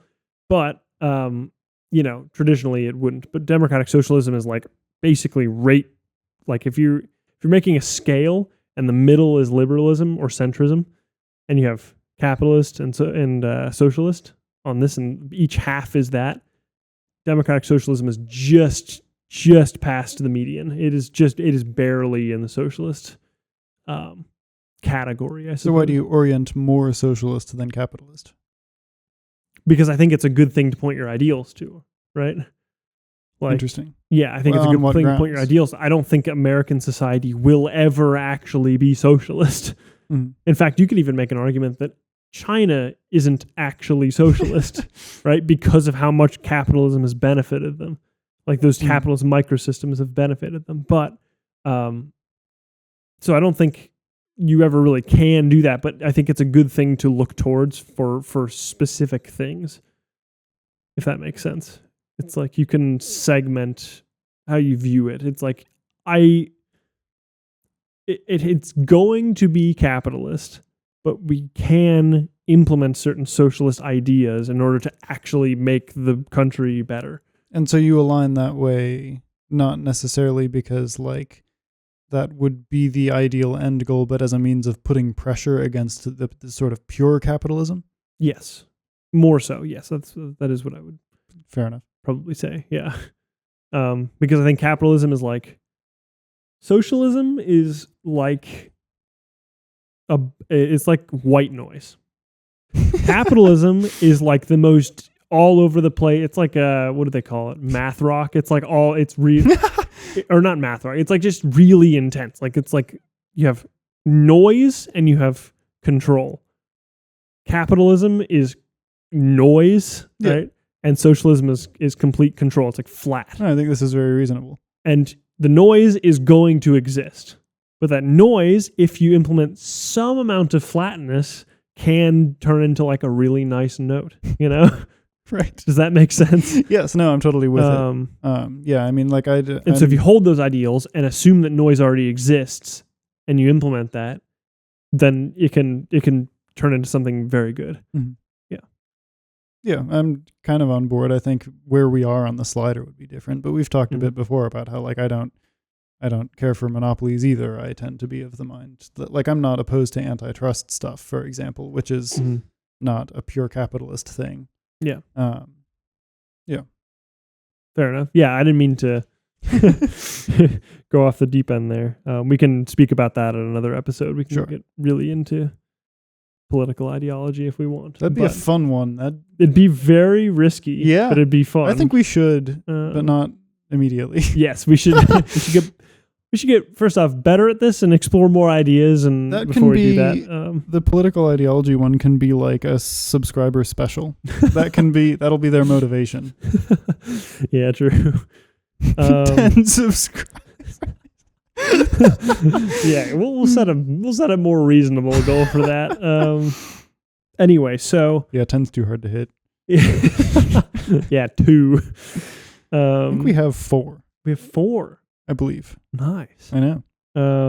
We're on the up. Let's go. On Spotify, our demographic is like 89% female, by the way. Wow. I know. I assume it's just because of the limited pool size, but or maybe it's I'm not sure, but yeah.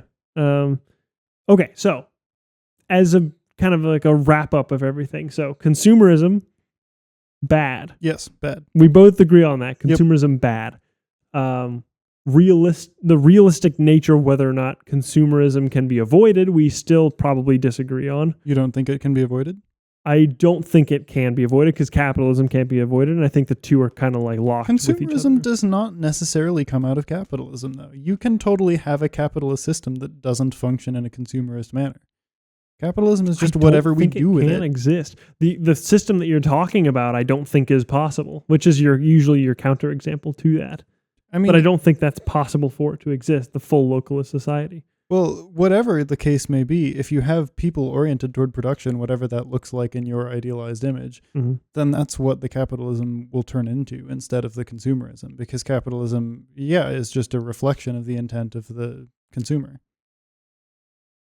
I mean, sure. Again, I think the basis that you have that on is not realistic. I don't think you can say that. If we don't buy stuff, they can't sell it.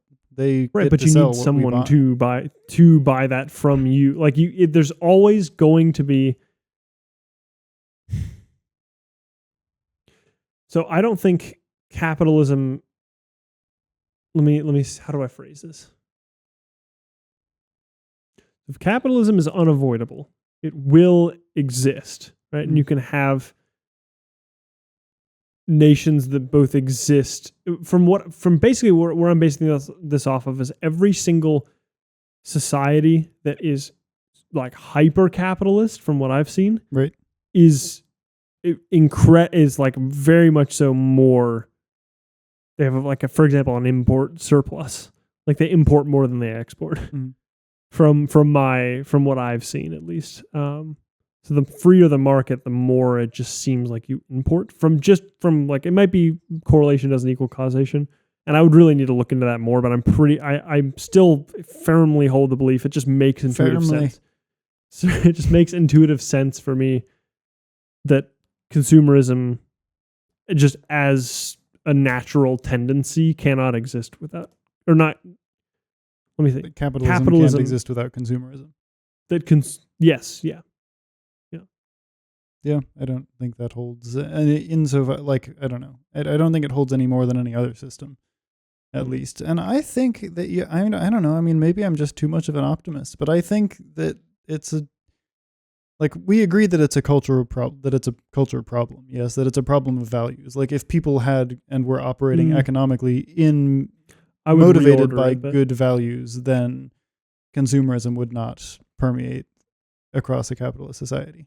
Sure, it wouldn't permeate if people had exclusively good values. I think people's values are dictated by what's around them, and what's around them can change. So I would reorder the hierarchy or the chain and say the system causes the problems in the people, which cause the problems in the thing. And I'd rather fix the system than the people. This becomes a chicken egg situation though, because the system is totally responsive to the people. Here's the thing, right? The system can't choose to not comply with the wills of the people. It has to in order to survive. It's what it does. The people can choose to not comply with the will of the system. They can choose to point their dollars elsewhere and get along okay. I mean, a People have system the can totally exist responsibility. that the majority of people don't like. That can absolutely exist. So, and it's again, it gets to a point where I think the scale does become a problem in that regard. You can have a system that gets too big to challenge. I do think that's true. I think you can have a system that's too big to challenge. Agreed. I don't think we're there. I don't think we're necessarily there 100%. We're getting very close, in my opinion, but I don't think we're there yet either. But I think absolutely you can have a system where the people aren't actually, the will of the people is not reflected. Sure. Now, you can make an argument that'd be temporary, that it can't exist for that long, but I still think a system like that can absolutely exist. It could happen, but I think that the way away from that is by instilling positive values in the culture. I would just say that you need to be smart about the way you organize the system to begin with. I don't think you can. I mean, the people best are a product of their organized environment, system, man. People, whatever's around them will influence the type of person they will be. That's like core to socioeconomics. And sure, so be the change you want to see, man. You can operate in a capitalist system in yes, a but that spark non-consumerist won't way. even exist in you if you didn't have that to begin with. Like the people that will have that will to keep pushing at least had some light in their life that they could source that from, right? And I'm saying that people are a product of their environment, and people sometimes won't have that source thing in their life to cause that. Sure, I mean, you and I are literally that. We are here as that light, saying there is a better way. Don't. I'm not do saying that, so. right? Like if you have the chain, I'm not saying people shouldn't do that. Just for clarification, I'm not saying there's no point in making independent change. You should try and change the system. I'm not saying that, because if you follow the chain, system, people, consumerism. Yeah. If you fix the after effects of the system and the people, right? The people decide to that they want to, like, the people decide by like buying more locally and stuff like that. Yeah. You can still fix the consumerist thing. I'm not saying you can't fix that down the chain. It's just I would rather fix the system and then have that fix the people and then have that fix, because The then problem is the system isn't broken. It's doing what it's supposed to do. The only way you could quote unquote fix the system is by I'm not tailoring and regulating it excessively. Admittedly, what I'm not saying that the system is broken. I know I was using the word fix, which is not. I would say that it just needs. There are changes that you could make to make it better. Is it broken? I don't know. You could make an argument for or against that. I would say it just there are things that if you're trying to perfect the system, I think you could.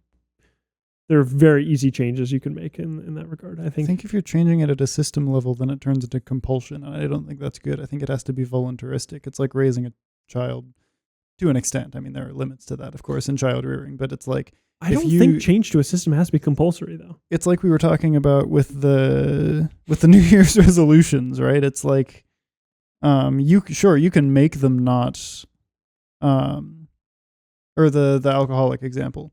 Like you can make someone stop drinking. You can lock them in a room with no alcohol, but they're still going to want to drink. It doesn't solve anything. It just it keeps the alcohol out of their system, but we're not solving the problem. It's a Band-Aid solution. What you have to do is actually make them not reframe it and not want the alcohol, and then they can actually be healthy, and then they can go out in the world and be healthy. Same thing. I don't think you can patch the system. It's a Band-Aid solution. The system has faults because of the people who are functioning in it.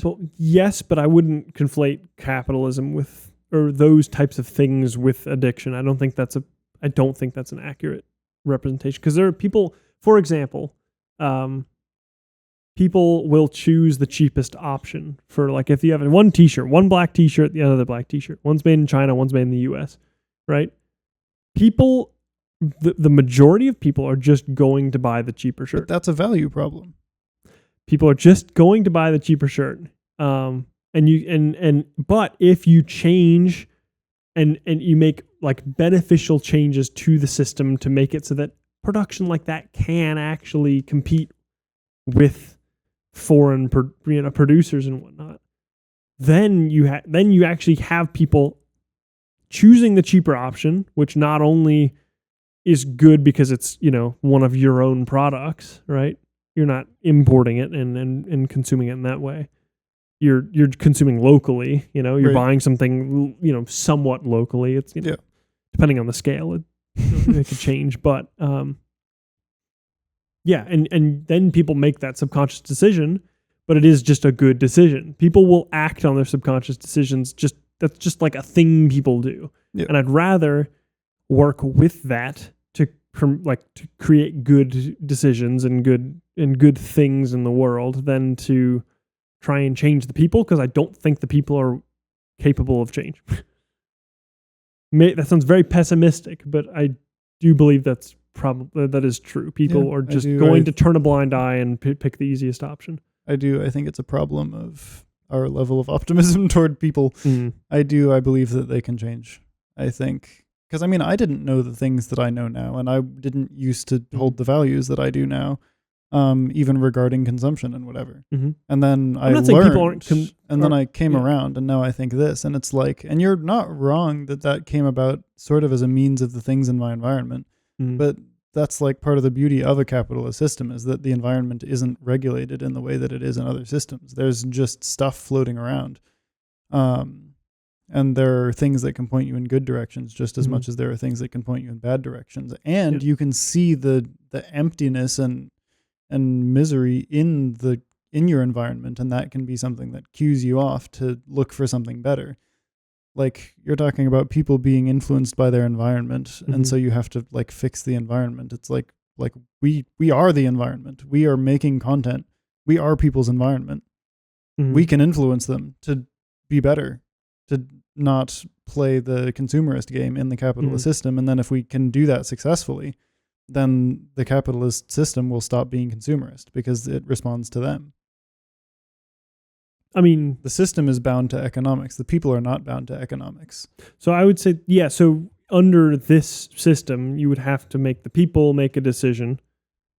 People make a decision that changes the system, that changes the people, that changes consumerism, is what I would say. Just because we do live, it's a representative society. Right.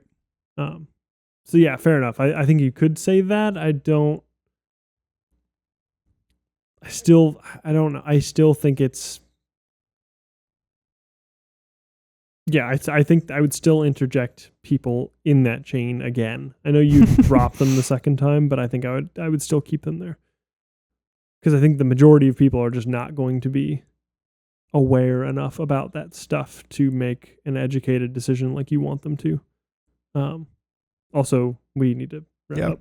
Well, so is there any, are there any resources that you would point people toward to learn about this stuff further? What, like... So, I don't know. Most of mine are going to be economic references. There's a really good book called How Countries Go Broke, which talks about this exact thing that I have started reading and I've heard really good things about. So that's what's going on with me in terms of what I would recommend. Other than that, just be more aware of your environment in that regard. Like, if you want to, like, for example, I'm really into watches. And I was looking specifically for brands made in the U.S. For watch brands, because I was like, okay, I want to stop. I would like to have a locally made, or like a somewhat locally made watch, right? It just is a more appealing idea than. I forgot to wear a watch. Yeah, it's just a more appealing idea to me than the other. Are you wearing a Casio right now? Yes, I am. Yeah. So Casio makes good stuff. Okay. And I've and their system is, I don't know. You don't have to be that stringent on it. No, I know. Yeah. Because Casio makes like legitimate good stuff. Like they make really, really good stuff. So yeah, that's what I would say is just read into it. How big systems like economies and countries function on a global stage. That book is How Countries Go Broke is fantastic. It's really, really good. What would you turn them to? The Bible? I mean, sure. I think that like yes. But there are things that can help you extrapolate your economic values from from that point that can help you get from, broad scripture to particular practice and whatever. Yeah. I think, and not all of these are scripturally rooted, but I also haven't read them. I would love to. I skimmed through the things about them. I looked into them for the context of this discussion, but I haven't actually read them yet. I plan to. Gotcha. I strongly recommend both A Continuous Harmony and Home Economics by Wendell Berry.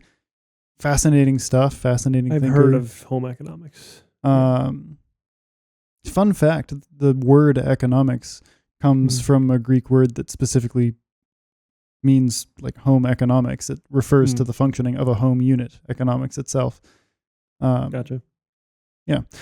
Anyway, so those are super great.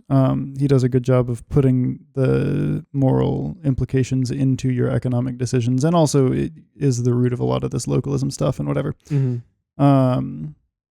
And then if you're looking for something that's more bite-sized and accessible in that same vein, the YouTube channel Scott and Kelly, or Home with Kelly, they are where I learned a lot of my stuff about in this domain, and are just fantastic. And they draw a lot from Barry and explain it in a YouTube-y, way, which is easier for consumption. It's more digestible. Yeah. And then also there's a book called Sphere Sovereignty by, I don't remember his first name, Kuyper, which is more explicitly scriptural than Barry. Scott and Kelly do a good job of integrating them. Not Sphere Sovereignty, of integrating scripture and Barry. But Kuyper is like a Dutch Reformed guy. And he makes the case that there are different spheres, different domains of function, the church, the state, the family, the art, etc. And each of those spheres answer directly to scriptural calling, and function and prescribed end. And so if one starts to overstep another, then you've got problems. And also just talks about your responsibilities to each. They sort of radiate outward, et cetera, pulling from scripture, which is very interesting, and which I do think is pertinent to I think you can draw very directly from that into the moral obligation for a local orientation of purchasing and production. Yeah. All right. Well, are you happy with everything? Yeah. Cool. Well, thank you for listening. I mean, I'm not happy that the video cut out. Yeah, that's going to be unfortunate. It's fine. Yeah. All right. Well, thank you for listening. Feels weird to not look at the camera. Yep. Yeah. Yep. We'll see you on the next episode. Yep. Praise God.